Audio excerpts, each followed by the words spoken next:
Nous commençons cette deuxième séquence de notre journée Les recherches en Bourgogne-Franche-Comté sur la transition alimentaire, organisée par l'UMR-PAM, l'UMR-Césaire et l'UMR-CSGA. Alors, on commence maintenant cette deuxième séquence intitulée Les dynamiques de la transition alimentaire du côté de la production. Donc, cette séquence, on la commence tout de suite avec Maë Guinet. Bonjour Maë. Bonjour. Alors Maë, vous êtes enseignant-chercheur à AgroSubdijon et vous effectuez vos travaux de recherche au sein de l'UMR Agroécologie, c'est bien ça? Oui, c'est ça. Voilà. Et vous allez donc nous présenter votre thématique qui est bénéfices agronomiques et environnementaux des légumineuses lors de leur insertion dans les systèmes de culture. Voilà, c'est ça. Donc, Eh bien, Maë, je vous laisse la parole. Voilà, donc en effet, quand on parle de transition alimentaire, c'est une transition qui s'effectue aussi au niveau des parcelles, au niveau du champ, puisque finalement, ça nécessite de reconcevoir les systèmes de culture, notamment en les diversifiant.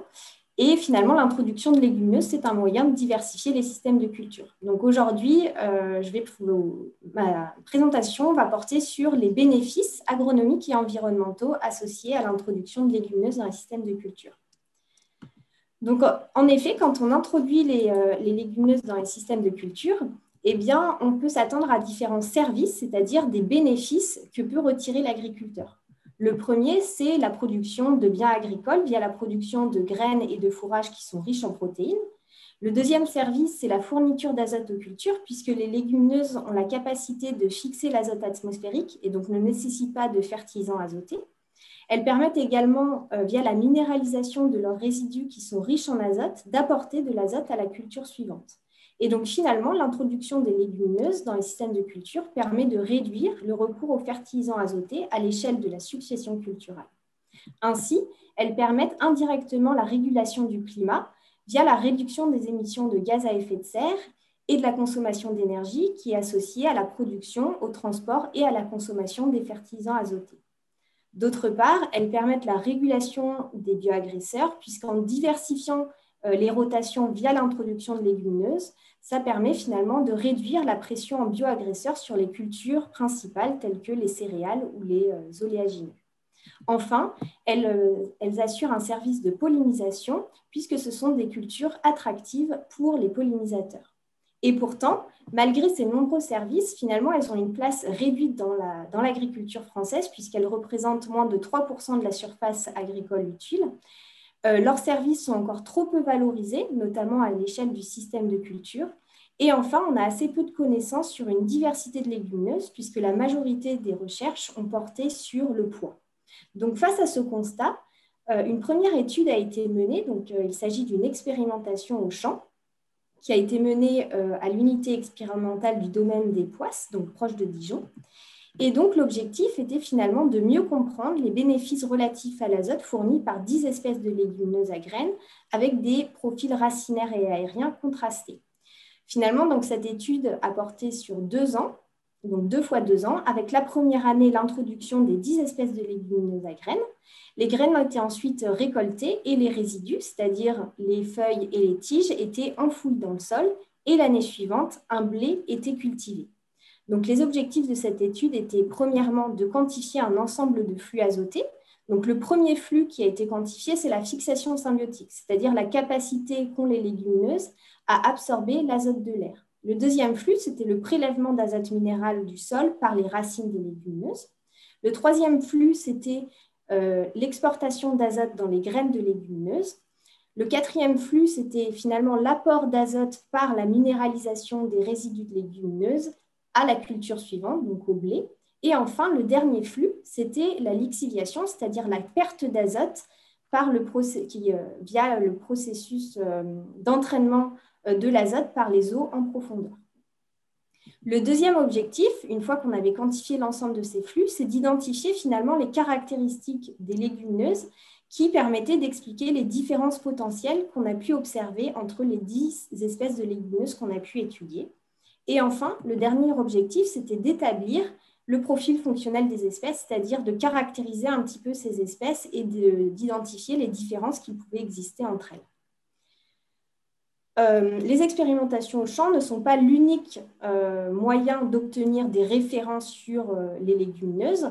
Et c'est pour ça qu'on a mené une deuxième étude, plutôt basée sur la traque à l'innovation, c'est-à-dire que l'on a été enquêter des agriculteurs, puisque les agriculteurs peuvent être inventifs et peuvent être source de connaissances. Donc, au travers des enquêtes auprès des agriculteurs, on a cherché à caractériser et évaluer des systèmes de culture avec légumineuses en Bourgogne-Franche-Comté. Donc, on a enquêté 13 agriculteurs de manière à caractériser un peu les systèmes de culture qui introduisaient des légumineuses via les interventions techniques qui étaient mises en place et sous l'angle biodécisionnel, c'est-à-dire pourquoi ils mettaient en place ces pratiques et finalement pourquoi ils mettaient en place les légumineuses. Et enfin, c'était également d'identifier les services, donc les bénéfices qui étaient fournis par l'introduction de légumineuses lors de leur insertion dans les systèmes de culture. Donc, au cours de cette présentation, je vais vous présenter finalement les principaux résultats issus de ces deux études en me focalisant premièrement sur les résultats de l'expérimentation au champ. Donc ça, c'est finalement, on a cherché à identifier les relations qui pouvaient exister entre les 5 flux azotés que l'on a pu quantifier. Donc, je le rappelle, la quantité d'azote qui était fixée par les légumineuses, la quantité d'azote qui était d'azote minéral prélevée par les légumineuses, la quantité d'azote qui était exportée dans les graines, la quantité d'azote lixivié et la quantité d'azote dans le blé suivant. Ce qu'on peut voir, c'est qu'on a une forte corrélation entre deux flux, à savoir la quantité d'azote fixée et la quantité d'azote exportée dans les graines. Ça veut dire que finalement, les légumineuses qui ont tendance à plus fixer d'azote atmosphérique sont également celles qui exportent le plus d'azote dans leurs graines. Au contraire, on a une corrélation négative entre plusieurs flux, à savoir entre la quantité d'azote minéral qui est prélevée par les légumineuses et les quantités d'azote que l'on retrouve dans le blé suivant. Qu'est-ce que ça veut dire? Ça veut dire que si une légumineuse a tendance à prélever beaucoup d'azote minéral dans le sol pendant son cycle, eh bien, elle va avoir tendance à en laisser moins de disponible pour le blé suivant. Donc ça nous permet finalement de regarder les corrélations entre les différents flux. Et ce qu'on a voulu voir, c'est finalement les différences qui pouvaient exister entre les différentes espèces de légumineuses. Donc pour ça, on a projeté nos différentes espèces de légumineuses. Donc c'est le même graphique, mais cette fois avec les légumineuses qui sont projetées. Et donc finalement, ce qu'on a pu constater, c'est qu'on a des différences entre les 10 espèces de légumineuses. Donc on a des espèces de légumineuses qui ont tendance à fortement prélever l'azote minéral du sol. Il s'agit du haricot, du soja et du pois chiche, donc qui sont en bas à droite du graphique, et donc qui, au contraire, ont tendance à engendrer des plus faibles quantités dans le blé suivant.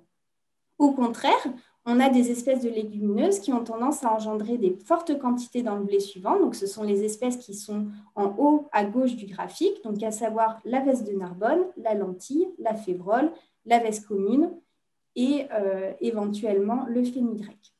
Et enfin, on a quelques espèces, donc à savoir la févrole et le soja, donc qui sont en haut à droite du graphique, qui ont tendance à engendrer de fortes quantités d'azote fixées et à exporter de grandes quantités d'azote dans leurs graines. Donc, à partir de cette étude, on voit qu'on a des différences significatives entre différentes espèces qui font certes partie d'une même famille, mais qui peuvent être distinguées en fonction des flux azotés qu'elles vont introduire. Et donc, finalement, cette étude, elle peut aider au choix des espèces de légumineuses selon les objectifs qui sont recherchés par les agriculteurs. Donc ça, c'était pour l'étude qui portait sur les expérimentations au champ. Maintenant, je vais vous présenter les principaux résultats issus de la traque à l'innovation auprès des agriculteurs. Et donc, au travers de cette traque, on a identifié une diversité de modes d'insertion des légumineuses dans les systèmes de culture. Le premier mode, c'est en tant que culture de rente, c'est-à-dire que les légumineuses sont récoltées. Et donc, il peut s'agir de légumineuses à graines annuelles, donc qui sont introduites entre deux cultures non légumineuses. Il peut s'agir de légumineuses fourragères pluriannuelles, c'est-à-dire qu'elles sont implantées pour plusieurs années et cette fois-ci, ce n'est pas leurs graines qui vont être récoltées, mais c'est les feuilles et les tiges à destination de l'alimentation animale. Il peut s'agir de cultures de légumineuses associées à des céréales. On parle alors de métailles quand elles sont destinées, ces associations sont destinées à l'alimentation animale. Et puis, on a également identifié 3 autres modes d'insertion où cette fois-ci, les légumineuses ne sont pas récoltées, pardon, mais elles sont insérées pour finalement les bénéfices qu'elles peuvent apporter lors de leur introduction dans les systèmes de culture. Donc, il s'agit ici de plantes de service. Donc, les légumineuses peuvent être introduites en tant que couvert d'interculture, c'est-à-dire dans la phase entre 2 cultures de rente. Elles peuvent être implantées en tant que couvert permanent, c'est-à-dire qu'elles vont être maintenues pendant plusieurs années sur la parcelle, mais ne vont pas être récoltées. Donc, elles vont servir de couvert pour le sol. Et enfin, elles peuvent être associées en tant que plantes compagnes, c'est-à-dire qu'elles vont faire une partie de leur cycle avec une culture de rente. Ça peut être, par exemple, le cas d'un colza qui va être associé avec des légumineuses gélives. Donc, ensuite, une fois qu'on a identifié ces différents modes d'insertion, on a posé des questions aux agriculteurs pour finalement identifier les services, les bénéfices qu'ils observaient lors de l'insertion des légumineuses dans leur système de culture. Donc ici, vous avez recensé l'ensemble des services qui ont été observés pour le mode d'insertion en tant que prairie temporaire.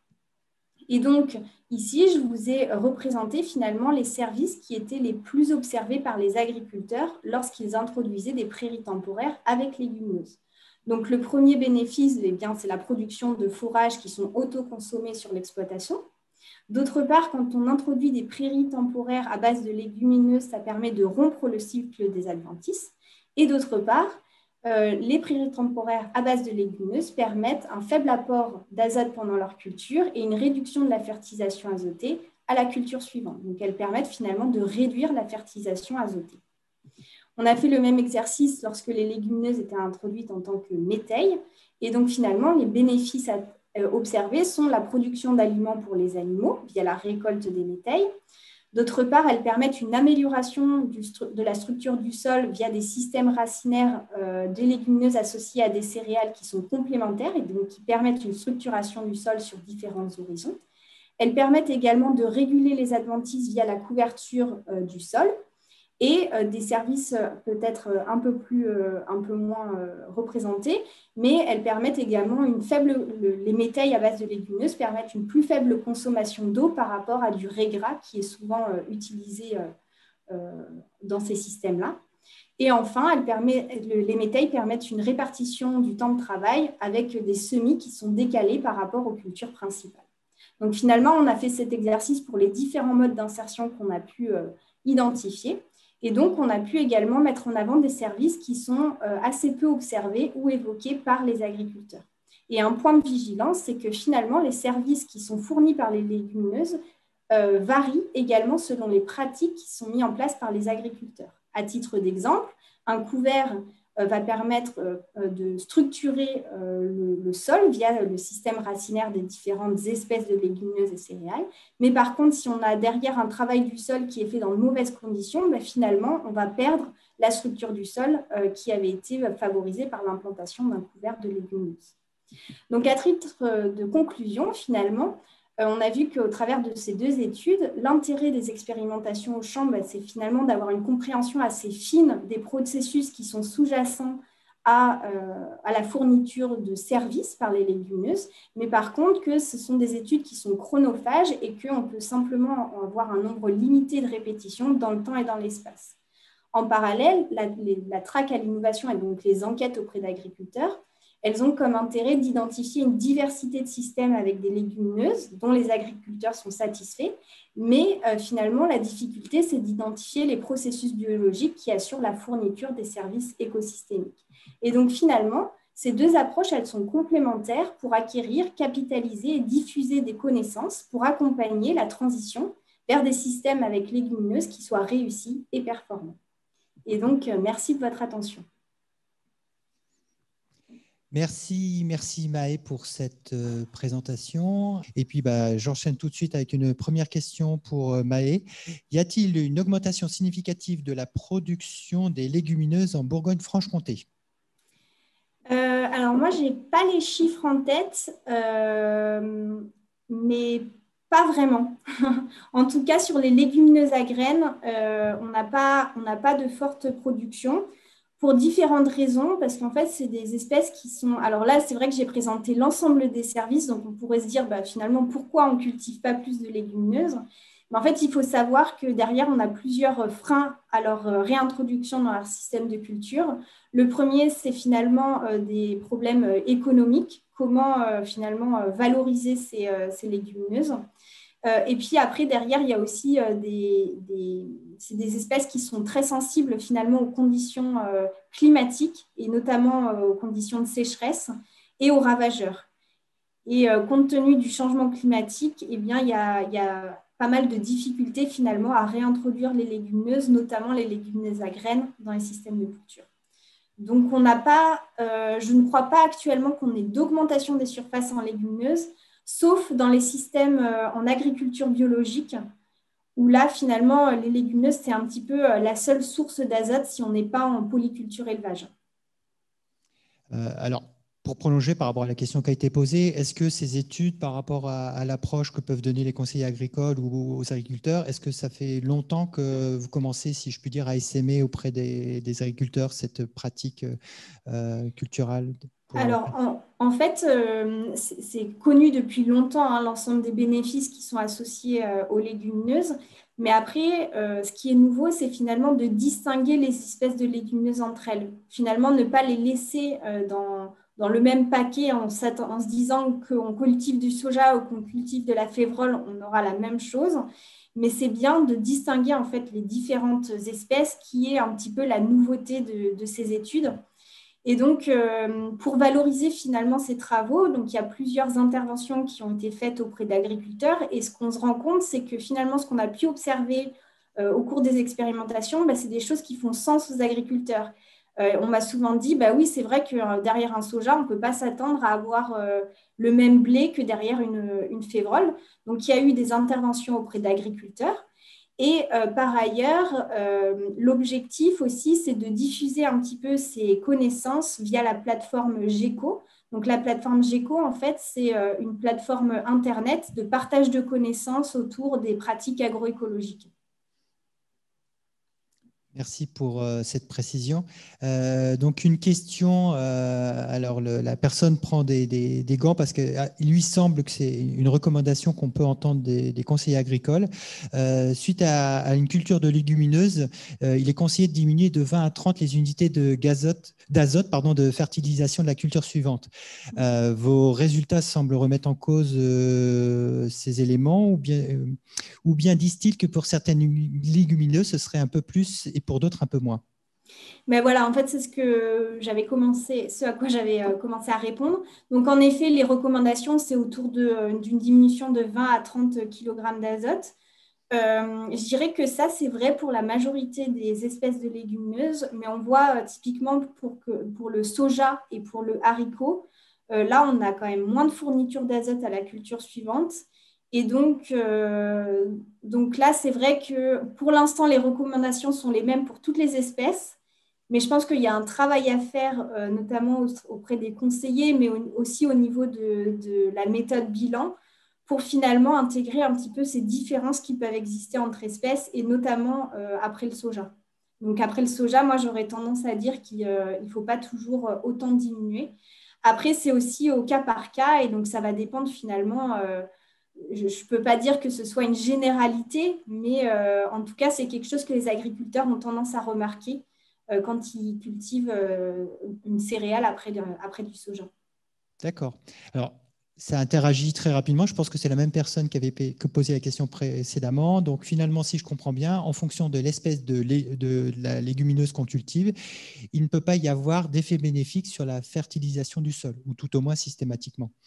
Je dirais qu'il y en a, mais ce n'est pas toujours les mêmes ordres de grandeur. Il y en aura un petit peu derrière un soja et il y en aura beaucoup plus derrière une févrole. Merci. Alors, en attendant que d'autres séries de questions arrivent, ce que je vous propose, c'est qu'on poursuive avec la présentation de Wilfried Kerel, qui va aller sur un exemple bien précis. Alors, Wilfried, bonjour. Bonjour. Donc, Wilfried, alors on peut se tutoyer parce qu'on se connaît. Voilà. Bon, on va tout dire. Wilfried, donc, tu es enseignant-chercheur en agronomie à AgroSup Dijon, c'est bien ça? Oui, exactement. Et puis, tu mènes tes travaux de recherche au sein de l'UMR Agroécologie, donc constitué de l'INRAE de Dijon et d'AgroSup Dijon. Exactement. Voilà. Et tu vas nous présenter ta thématique, c'est vers une production agricole plus durable, exemple d'une démarche participative avec un groupe d'agriculteurs de l'Aube. Exactement. Merci Christophe. Je te laisse la parole. Donc, bonjour à tous. Je vais donc vous présenter les travaux issus d'une étude concernant justement une approche participative avec un groupe d'agriculteurs qui s'est déroulé dans le cadre d'un projet ANR qui s'appelle l'ANR COSAC et justement dans lequel j'ai pu prendre part et donc différents aussi collaborateurs ont permis justement de participer à cette étude. Justement, donc, quand on s'intéresse un petit peu à la transition alimentaire, finalement, la production est un maillon aussi important. Et finalement, il a pas mal évolué au cours du temps. En particulier, il y a une très forte évolution suite à la Seconde Guerre mondiale, on va dire, qui a débuté dans la seconde moitié du XXe siècle, avec une augmentation très forte de la production et un recours important aux intrants de synthèse, avec l'intérêt du fait qu'il y ait une forte augmentation de la production, mais avec pas mal de contreparties et d'impacts, en particulier en termes environnementaux, de biodiversité ou de santé humaine. Et donc face à ce constat, justement, il y a une nécessité de changer de paradigme face aux enjeux actuels, principalement en termes d'accroissement de population, dans un contexte de changement climatique, et donc également avec une problématique autour de la réfaction des ressources, qu'on soit en termes de ressources en eau, par exemple, ou par rapport à l'énergie fossile, et aussi également des enjeux autour de la préservation de l'environnement. Donc, lorsqu'on fait le constat de tout cela, il y a vraiment un besoin de réfléchir à de nouveaux modèles de production, de nouvelles manières de produire. Et donc, pour cela, on se base sur les principes de l'agroécologie. Alors, dans le cas de cette étude, on va se focaliser sur une dimension plus particulière de la production agricole et de l'agroécosystème, en particulier les adventices ou en langage plus commun, les mauvaises herbes. Alors, lorsqu'on regarde les mauvaises herbes, finalement, on peut avoir deux aspects. Le premier aspect, qui est souvent le plus connu, c'est l'aspect négatif. C'est important de savoir que finalement, la flore adventice, c'est la première source de perte de rendement parmi l'ensemble des bioagresseurs qu'on peut rencontrer dans les systèmes agricoles. En revanche aussi, c'est une source non négligeable de biodiversité qui permet de pouvoir héberger justement des organismes qui peuvent être bénéfiques pour la production agricole, en particulier les auxiliaires. En termes de régulation, justement, comment on régule, comment on gère cette flore adventice, le principal levier, en général, c'est l'usage d'herbicides, qui est souvent le plus efficace, mais qui a de nombreux impacts, que ce soit en termes environnementaux, en termes de santé également, ou de qualité des eaux. Il y a aussi une évolution du contexte, en particulier de la réglementation. Il y a eu pas mal de choses, en particulier dans les médias, sur l'interdiction de certaines substances actives ou du moins qui vont l'être prochainement, en particulier du glyphosate, et qui requestionnent justement certaines mises en œuvre justement ou certains modes de conduite en termes de production végétale. Et par ailleurs aussi, on observe depuis un certain nombre d'années le développement de résistance de populations d'adventices aux herbicides. Donc lorsqu'on prend un peu ce contexte global, on est amené aussi à réfléchir, à se dire comment finalement on peut essayer de trouver de nouvelles stratégies en termes de gestion de la flore adventice, en partant d'éléments que l'on connaît en termes de gestion. Et surtout, dans ce cas-là, on va travailler à des échelles de temps et d'espace qui vont être différentes. En particulier, on va essayer de réfléchir à des échelles pluriannuelles et souvent sur des groupes de parcelles ou à des échelles un petit peu plus larges. Donc, on va parler à ce moment-là de systèmes de culture pour avoir une vision, on va dire, pluriannuelle de la gestion de la flore adventice. Donc, dans le cadre de cette étude, finalement, notre objectif de départ, c'était de mettre en œuvre une méthode qui combine finalement deux aspects. Un aspect d'utilisation de modèles, je reviendrai un petit peu plus précisément là-dessus après, et une approche participative incluant des agriculteurs dans l'objectif justement de concevoir des systèmes de culture qui permettent une gestion plus durable de la flore adventice. Au regard de ça, finalement, on va avoir trois sous-objectifs. Le premier qui était finalement l'objectif principal, c'est essayer de favoriser les échanges entre les participants pour essayer de mettre en relation justement des différents types de connaissances, des connaissances scientifiques avec des connaissances plus opérationnelles de terrain, en particulier en lien avec les agriculteurs. Le deuxième aspect aussi qui était vraiment très important pour nous, c'était de tester la faisabilité justement de cette démarche et surtout d'avoir l'adhésion des agriculteurs, de voir est-ce que ce type de démarche justement a un intérêt pour eux et est-ce que ça leur permet justement de pouvoir les aider à répondre ou à les accompagner pour répondre à des problématiques de gestion de flore adventice. Et enfin, un dernier aspect qui est aussi important, c'est essayer d'identifier justement le rôle des modèles dans cette démarche-là, justement, vu que c'est une démarche hybride qui combine modèle et approche participative, pour voir si les modèles utilisés justement permettent justement de favoriser et d'apporter de nouveaux éléments dans le processus de conception de systèmes de culture. Pour cela, on a utilisé 3 modèles. Le modèle FLOR6, qui est un modèle développé justement par une collègue de l'UMR Agroécologie qui va simuler l'effet des pratiques agricoles sur la flore adventice dans une parcelle à une échelle pluriannuelle, et un outil justement qui est issu de ce modèle-là, qui est l'outil DECIFLOR6, qui est une version simplifiée de ce modèle-là pour pouvoir l'utiliser en cours d'atelier avec les agriculteurs. Et enfin, un autre outil, alors de nature un peu différente, qui permet d'évaluer justement les performances, la multiperformance de ces systèmes-là, ou de ces prototypes-là, qui est l'outil d'XIPM qui permet une évaluation multicritère de ces systèmes. Donc justement, nous avons procédé un peu, nous sommes organisés de la manière suivante, hein, c'est un processus qui s'est déroulé sur plusieurs années, avec une réflexion importante sur la méthode, les outils d'animation et comment coordonner tout ça.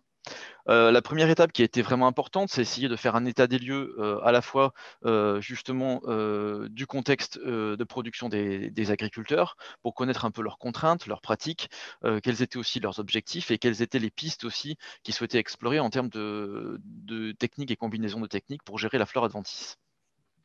L'autre étape, une fois après avoir fait cet état des lieux, il y a eu ce qu'on appelle des ateliers de prototypage. Donc ça, c'est dans notre jargon. En gros, c'est des ateliers où on va réfléchir à comment faire évoluer, comment concevoir justement de nouvelles manières de cultiver pour essayer de gérer de manière plus durable la flore adventice. Et donc là, il y a eu 2 sessions avec des agriculteurs, justement, donc avec différents outils d'animation et des modèles pour pouvoir évaluer, qui ont été suivis justement d'une étape d'évaluation avec une approche croisée qui a fait appel à de l'expertise, celle des agriculteurs et des experts en malherbologie et les différents modèles que j'ai précédemment évoqués dans ma présentation.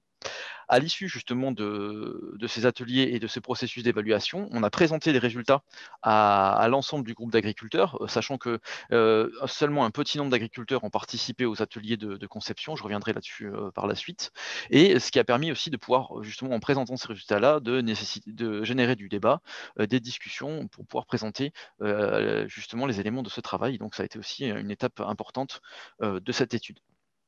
En termes justement de résultats, je ne vais pas pouvoir tout vous présenter. Je focaliserai principalement les résultats sur la dimension des ateliers participatifs, comment ils ont été structurés et quels résultats on peut en tirer, et la combinaison justement avec l'évaluation, avec les différents modèles.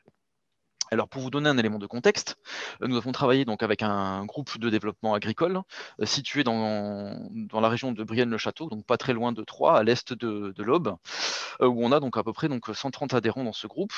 Et donc à l'issue des enquêtes, on a pu mettre en évidence différents aspects qui nous ont permis de caractériser un petit peu plus ce contexte-là. La première chose, bien, on a mis en évidence les difficultés de maîtrise de la flore adventice, et en particulier cette maîtrise-là ou cette difficulté était différente selon le type de sol rencontré. On a pu voir qu'une majorité des agriculteurs mobilisaient des techniques issues de l'agriculture de conservation.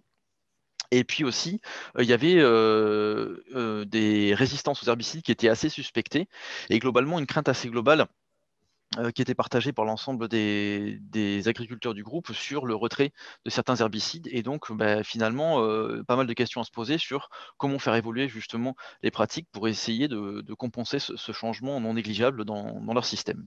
Et enfin, ça nous a permis d'avoir un panorama plus global sur les pratiques des agriculteurs et les différents itinéraires techniques justement mobilisés par les agriculteurs au sein du groupe. Ensuite, donc l'étape vraiment clé de ce processus participatif, c'est les ateliers de conception qui sont déroulés en 2 séances donc au cours de l'année 2018. Et donc à chaque atelier, on avait un groupe entre 4 et 5 agriculteurs et une équipe d'animation. Alors pourquoi avoir choisi des groupes aussi restreints? C'est pour pouvoir avoir un maximum d'interaction entre participants aux ateliers. On a eu 4 temps forts, donc, qui sont les suivants: un apport de connaissances, une préparation à la conception, la phase même de prototypage, donc de réflexion des agriculteurs entre eux, et une auto-évaluation à l'issue justement de ces ateliers de conception. Alors, qu'est-ce qu'on entend justement par apport de connaissances? Les apports de connaissances ont été faits par des collègues experts en malherbologie qui ont présenté justement des éléments autour des caractéristiques biologiques des adventices, des différentes situations à risque dans lesquelles on peut avoir justement un développement et par là même des phénomènes de concurrence importants avec la culture en place et quelles stratégies on pouvait mettre en place face justement à ces contextes à risque. Donc, c'était un temps d'échange important avec les agriculteurs. Et ensuite, il y a un temps pour pouvoir préparer justement les agriculteurs à la phase même de conception, avec en un premier temps justement la mise en place de règles, donc quel objectif on se fixe, pour quel niveau de contrainte, et pour cela on a eu recours justement à un agriculteur qui était en situation d'échec en termes de gestion de la flore adventice et qui a bien voulu jouer le rôle de cobaye, et pour pouvoir justement mieux comprendre le contexte dans lequel il était, on a fait un tour de plaine, donc on voit une photo ici en dessous, on voit le groupe d'agriculteurs en train de discuter et présenter justement les parcelles et le contexte justement des parcelles dans lequel l'agriculteur a observé différents soucis de gestion de flore d'adventice. Ensuite, on a eu la phase importante de conception où on a mobilisé justement le support mission Ecophyto. Donc ici, je vous le montre avec le pointeur sur la photo. Donc c'est un plateau qui permet de pouvoir matérialiser de manière assez simple justement la succession culturelle, de positionner les différents types d'opérations, ce qui a permis de pouvoir facilement illustrer les réflexions des agriculteurs et plus facilement justement arriver à construire ce prototype de système de culture au regard des objectifs et du cadre de contraintes qui avaient été préalablement fixés. Et donc, on a aussi mobilisé l'outil des Deciflor 6, dont on voit ici un élément projeté justement, donc une des résultats des simulations de l'outil qui permet de pouvoir tester en live justement les éventuels effets des différentes combinaisons de pratiques ou successions culturelles sur les impacts positifs ou négatifs de la flore adventice et ainsi justement à favoriser les échanges avec les agriculteurs. Et enfin, la dernière étape qui a été l'auto-évaluation. Donc, ça a été finalement une sorte de travail un petit peu introspectif des agriculteurs par rapport à leur propre travail. Donc, suite justement à ces séquences-là, on a eu en gros deux grands types de résultats que je vais vous présenter tout de suite.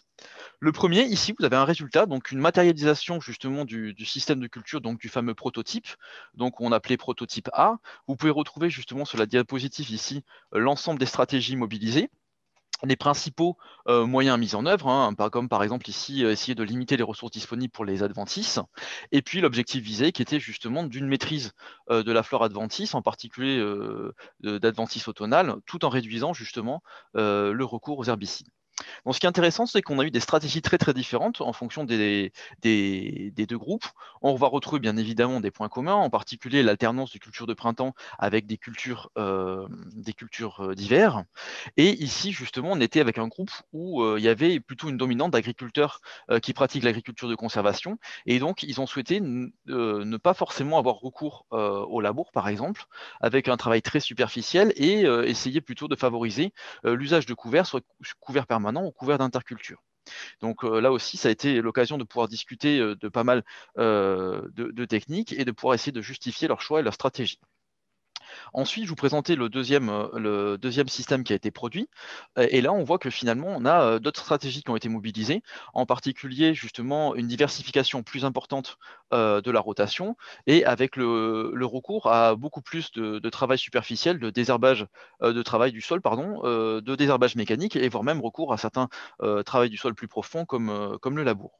Ce qui est intéressant aussi, c'est qu'on a une autre perception de la manière de construire la rotation par rapport aux agriculteurs, avec des motifs comme ici par exemple 2 ans de culture de printemps pour de l'orge de printemps ou 2 ans de luzerne qui étaient aussi destinés à essayer de casser les cycles des adventices. Donc là aussi, dans le travail justement euh, de conception en atelier participatif, c'est intéressant aussi de savoir valoriser aussi le savoir-faire des agriculteurs. Et finalement, avec une même problématique, un même cadre de contraintes, on voit qu'on arrive avec des résultats assez différents et donc des pistes aussi différentes à explorer.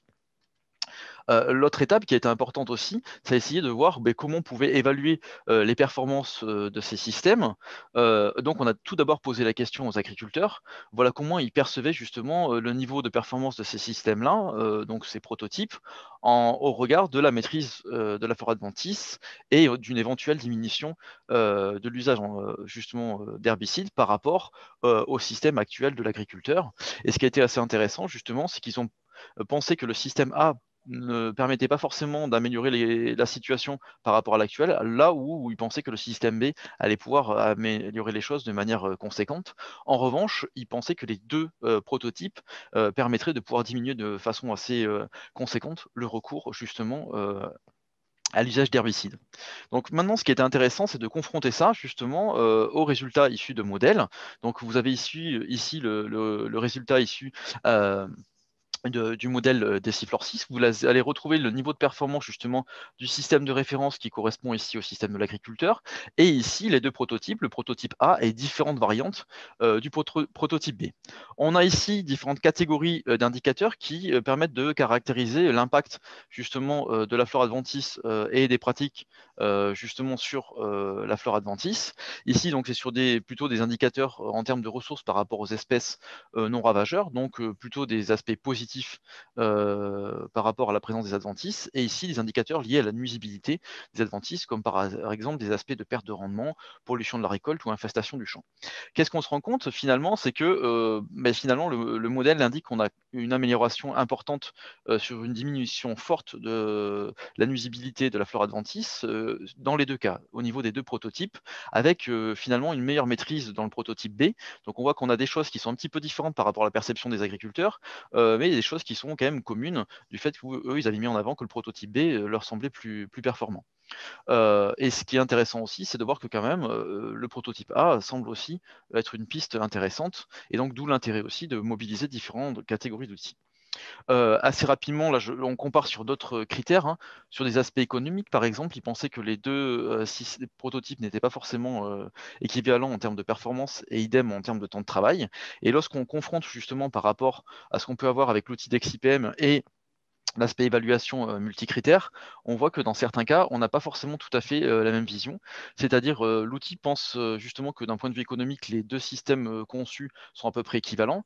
Et par contre, au niveau de la gestion du temps de travail, ils pensent justement que l'outil a plutôt mis une vision un peu inverse, en disant que finalement, ça ne serait pas le prototype A qui serait le plus chronophage, comme justement les agriculteurs pensaient plutôt que le prototype A allait être le moins chronophage, alors que finalement ici en termes de gestion de temps de travail matérialisé par le critère agriculteur, on se rend compte que c'est plutôt l'inverse qu'a prédit le modèle, tout simplement parce que il y a un temps d'observation et de mise en œuvre de nouvelles techniques qui sont peut-être plus chronophages à la mise en œuvre. Donc ça aussi, ça a été l'occasion de pouvoir le confronter justement à l'expertise des agriculteurs et de nécessiter des différents débats. Alors, si on fait un retour d'expérience par rapport à cette étude, et en particulier le retour des agriculteurs, mais dans la majorité, les agriculteurs ayant participé aux ateliers et à cette étude ont été plutôt satisfaits de la démarche, en particulier en termes d'échange de connaissances avec les différents participants et des différentes techniques et combinaisons de techniques proposées. Ils ont vu aussi l'intérêt d'utiliser le modèle pour pouvoir finalement illustrer certaines choses auxquelles ils ont du mal à faire face, ou du moins à se projeter, ce qui est assez délicat, hein. Et le modèle, justement, facilite la projection dans le temps par rapport à l'évolution de la flore adventice en fonction de l'évolution des pratiques. En revanche, il y a certaines limites à la démarche, hein. Ce qu'ils ont mis en avant, c'est le manque de précision en termes d'évaluation des prototypes.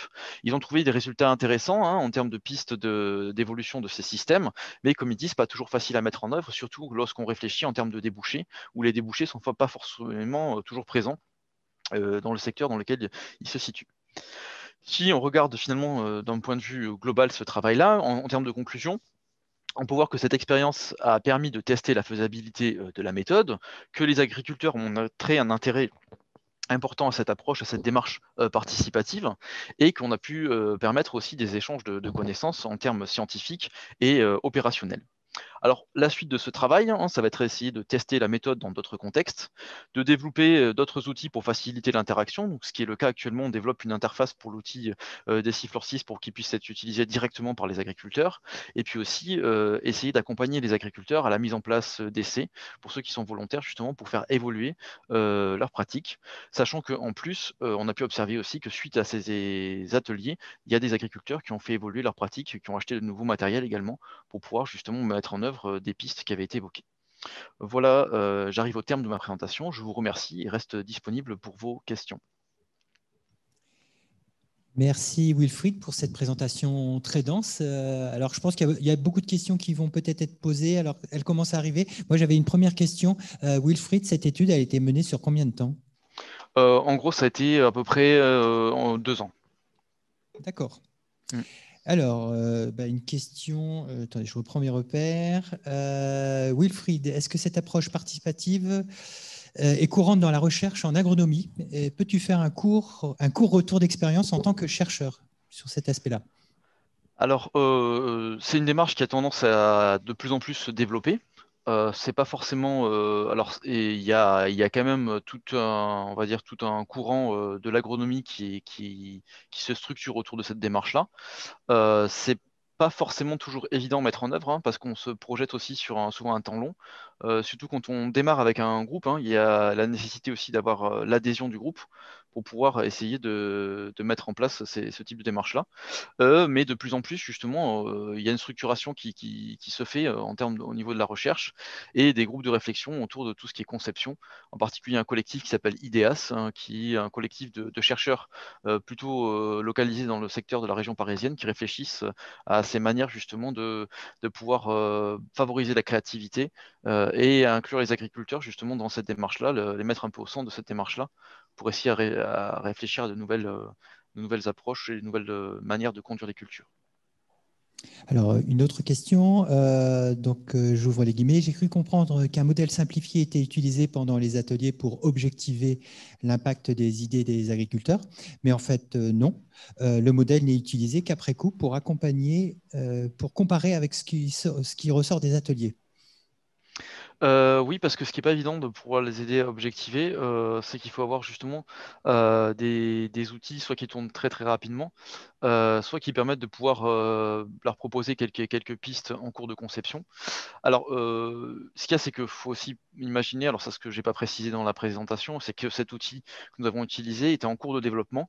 Et donc, c'est un prototype qu'on a utilisé. Et donc, il y a une partie qui peut faciliter justement cet aspect d'objectiver justement et d'aider à la conception qu'on n'a pas pu mobiliser au cours des ateliers. Donc là, dans ce qu'on est en train de construire actuellement, avec une nouvelle interface pour cet outil-là, il va pouvoir aider en partie à aider à objectiver et accompagner les agriculteurs dans le choix de techniques et combinaisons de techniques. Merci. Quelle différence entre les recommandations qui sortent des ateliers, diversification de la rotation, labour plus ou moins profond, par rapport aux recommandations classiques, entre guillemets, de l'UMR agroécologie sur le sujet? Ouf, bonne question. Je sais pas si je vais pouvoir vraiment y répondre. Alors déjà, en termes de recommandations, là, je mettrais vraiment certaines préconisations. Nous, c'est pas forcément des recommandations, mais c'est plutôt des pistes de réflexion. Disons que nous, l'idée, c'est de pas du tout avoir une approche classique descendante, c'est de faire émerger des idées, émerger des concepts et des réflexions avec les agriculteurs. Donc, est-ce qu'on peut vraiment considérer ça comme des recommandations au sens classique du terme? Non. Et je pense que la différence par rapport à des recommandations classiques, c'est qu'on amène aussi les agriculteurs à réfléchir et être acteurs de leur propre réflexion, et qu'on est souvent sur une co-construction de la connaissance.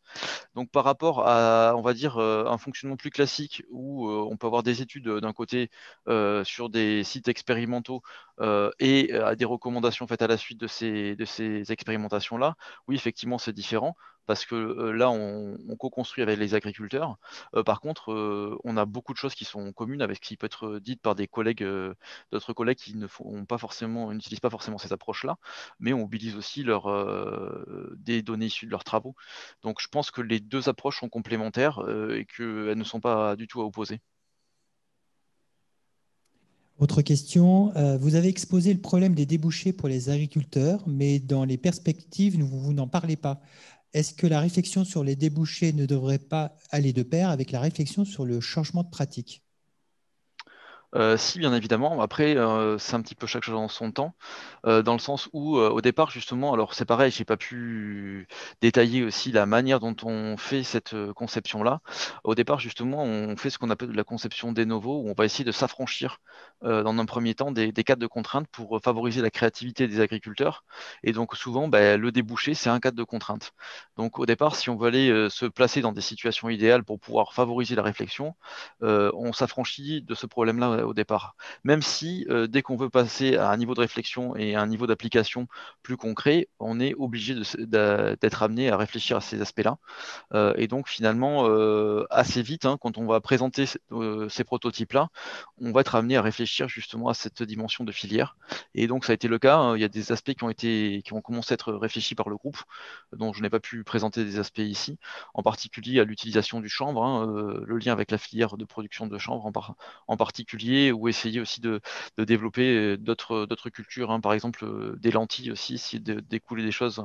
Donc pourquoi pas développer de nouvelles filières dans le secteur en lien avec, par exemple, l'alimentation humaine. Alors, il est souvent évoqué les impasses techniques en matière de réduction des usages d'herbicides.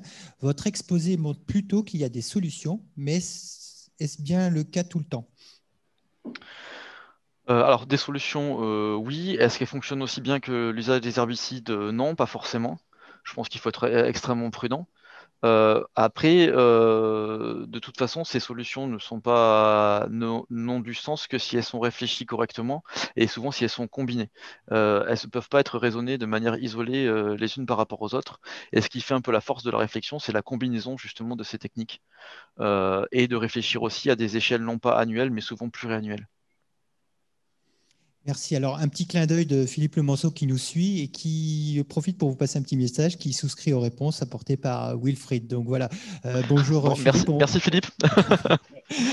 Philippe, on aura l'occasion de se voir tout à l'heure en fin de journée pour la dernière séquence.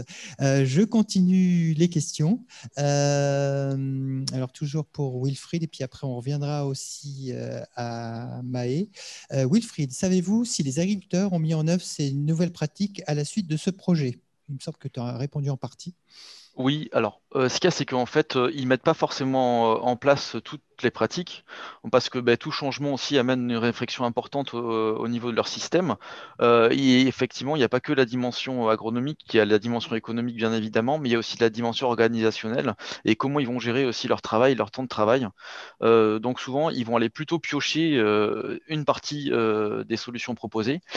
Et là, en particulier, l'agriculteur qui était le cobaye, oui, a mis en place certaines pratiques, comme par exemple l'implantation de cultures de printemps, d'orge de printemps, ou d'autres agriculteurs qui ont acheté du matériel, qui ont remplacé ou substitué une partie de l'usage d'herbicides par du désherbage mécanique. Alors maintenant, une question pour à vous deux, Maë et Wilfried. Alors Maë, vous avez parlé de la sensibilité de certaines légumineuses au changement climatique. Est-ce que le réchauffement peut repousser la transition vers des pratiques agricoles plus durables? Est-ce que ça peut repousser? Oui, je pense. Enfin, en tout cas, c'est vraiment un aspect qui est à prendre en compte. Et là-dessus, on est un petit peu en retard parce qu'on ne sait pas trop à quoi s'attendre. Et donc, oui, c'est sûr que c'est des éléments qu'il va falloir de plus en plus prendre en compte dans la réflexion des nouveaux systèmes de culture. Ça, c'est évident. Et je pense que là-dessus, on est un petit peu en retard et on n'a pas forcément les éléments de réponse. Alors, encore une question pour vous, Maë, pardon. Est-il imaginable, grâce aux légumineuses, de se passer totalement d'apports azotés, à la fois minéraux et organiques, en agriculture? Est-ce que y a des agriculteurs qui y arrivent, du moins qui sont en grande culture sans élevage associé, donc sans apport organique. Après, il faut voir en fait sur le long terme, c'est-à-dire que ça peut éventuellement fonctionner sur un pas de temps de 10, 20 ans, voire 30 ans, mais après, il faut voir aussi l'épuisement au cours du temps. Et donc ça, c'est aussi une question qui est en cours de réflexion, c'est-à-dire que là, actuellement, donc au niveau de la plateforme expérimentale du domaine des poisses, il y a 4 systèmes de culture qui sont mis en place, et notamment un système de culture où il n'y a plus d'apport de fertilisants azotés de synthèse, ni de fertilisants organiques, hormis la présence de légumineuses. Donc voilà, c'est en cours de réflexion. Mais c'est sûr qu'il y a des agriculteurs qui y parviennent, mais où les légumineuses ont une place prépondérante dans le système de culture. Merci. Alors, deux questions qui avaient été posées avant l'intervention de Wilfried, et donc je les pose, elles s'adressent peut-être à vous deux. Pourquoi la culture du pois est-elle dominante par rapport aux autres légumineuses? Alors ça, c'est dans les années 80, il y a eu un énorme, enfin, il y avait beaucoup de culture de pois. Je pense que c'est aussi en termes de débouchés, c'est aussi une culture qui était plutôt adaptée dans les conditions du nord de la France. Et donc, oui, en termes de débouchés, je pense que ça explique pas mal pourquoi on s'est beaucoup focalisé sur le pois. Après, il faut savoir qu'aujourd'hui, il y a la Phanomycès qui fait qu'on a une forte réduction des surfaces de pois actuellement en France et qu'on se tourne vers des légumineuses d'autres espèces. Notamment, il y a une forte augmentation maintenant du soja et un petit peu plus ponctuellement du pois chiche et de la lentille en remplacement au pois. Alors, une question beaucoup plus technique. Pour une culture en couvert permanent, doit-on parsemer les graines de légumineuses dans toute la parcelle ou semer dans un endroit précis de la parcelle? Là, dans les systèmes que moi j'ai pu enquêter, on était plutôt en plein, donc un semi en plein, donc sur l'ensemble de la parcelle. Mais après, j'ai pas suffisamment de recul, c'est-à-dire que j'ai pu enquêter 3 systèmes de culture avec des couverts permanents en légumineuses, mais c'est possible qu'il y ait d'autres façons de procéder. Merci. Wilfried, moi j'avais une question.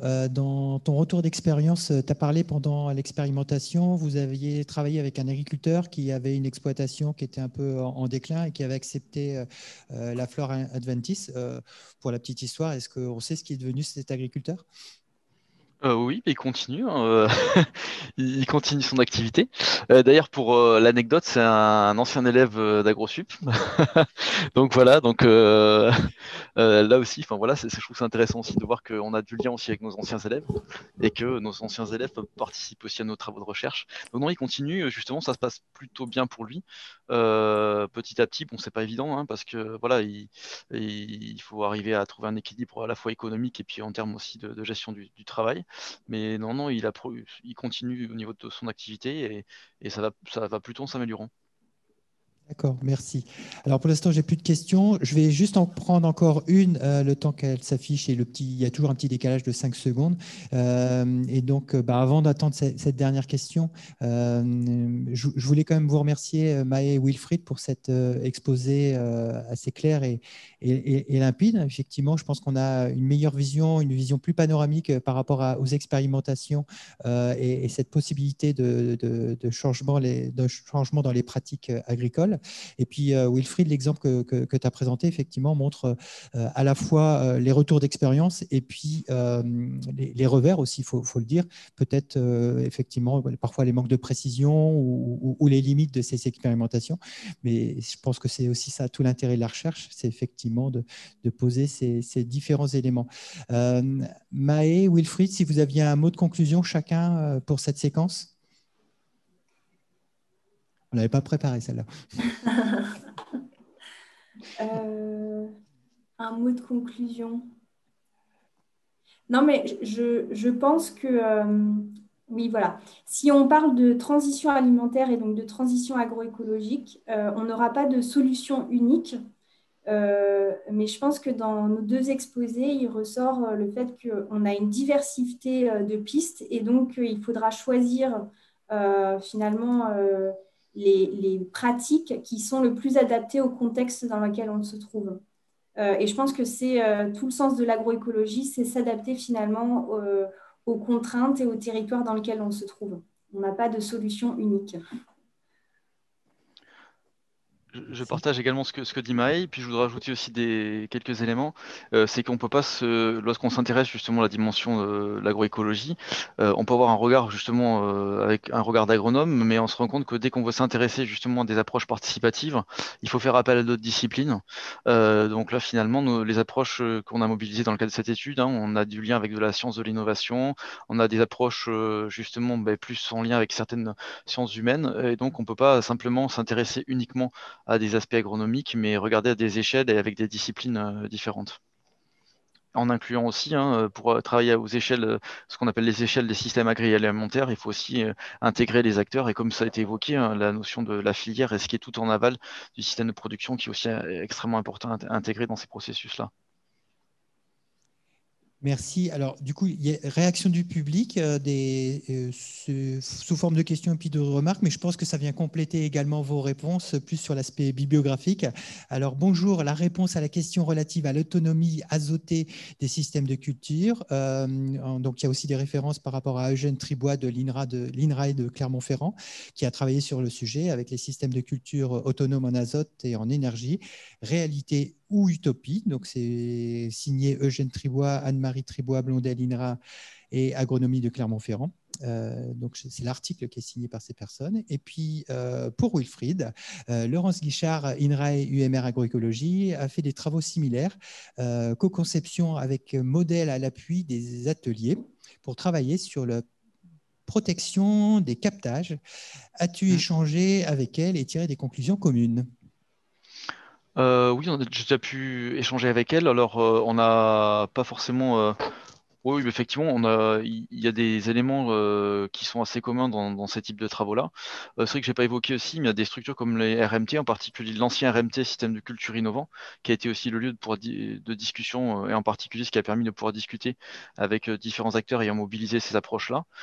Et un nouveau RMT qui s'appelle Champs et Territoires Atelier, justement, qui est aussi l'occasion de pouvoir discuter de ce genre de ces problématiques-là à différentes échelles, qu'on aille du système de culture jusqu'au territoire. Donc oui, bien merci pour ces compléments, mais effectivement, oui, c'est des travaux que j'ai eu l'occasion de connaître et pouvoir un peu échanger avec les gens qui ont participé.